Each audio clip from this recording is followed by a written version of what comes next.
திமுக கூட்டணி சார்பில் தருமபுரியில் போட்டியிடும் தேமுதிக வேட்பாளர் இளங்கோவன் கிராமம் கிராமமாக சென்று முரசு சின்னத்துக்கு வாக்கு சேகரித்தார்.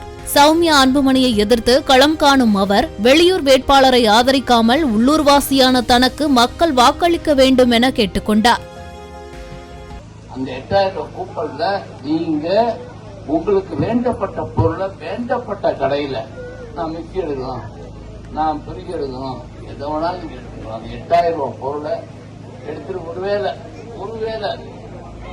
10,000 ரூபாய் அந்த பொருள் அப்படின்னு அந்த 8000 ரூபாயை கொடுத்துட்டு 8000 ரூபாய் கூப்பனை கொடுத்துட்டு பாக்கி 2000 ரூபாய் கொடுத்துட்டு அடுத்த நிமிஷம் வீட்டுக்கு அந்த பொருள் வந்துடும்.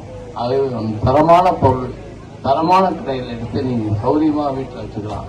இந்த மாதிரி பல முன்னேற்ற திட்டங்களை இப்ப என்னன்னா எல்லாம் நிறைய சொல்றாங்க, தண்ணி பஞ்சம் தண்ணி பஞ்சம் தண்ணி பஞ்சம். அதுதான் முக்கியமா எல்லா வருடங்கள்லாம் சொல்றாங்க. இந்த பக்கம் நம்ம காவேரி எங்க எங்கேயோ பிறந்து இங்க வருது, காவேரி வந்து நம்ம தர்மபுரி நமக்கு தண்ணி கஷ்டம்னா எவ்வளவு மடங்கு கஷ்டமா இருக்கு. அந்த தண்ணி கஷ்டம் இல்லாம நிரந்தரமாக தண்ணி கஷ்டம் போகிறதுக்கு திட்டங்களை தீட்டி நிச்சயமாக உங்க கஷ்டத்தை போகின்ற அளவுக்கு இந்த அரசு செய்யும்.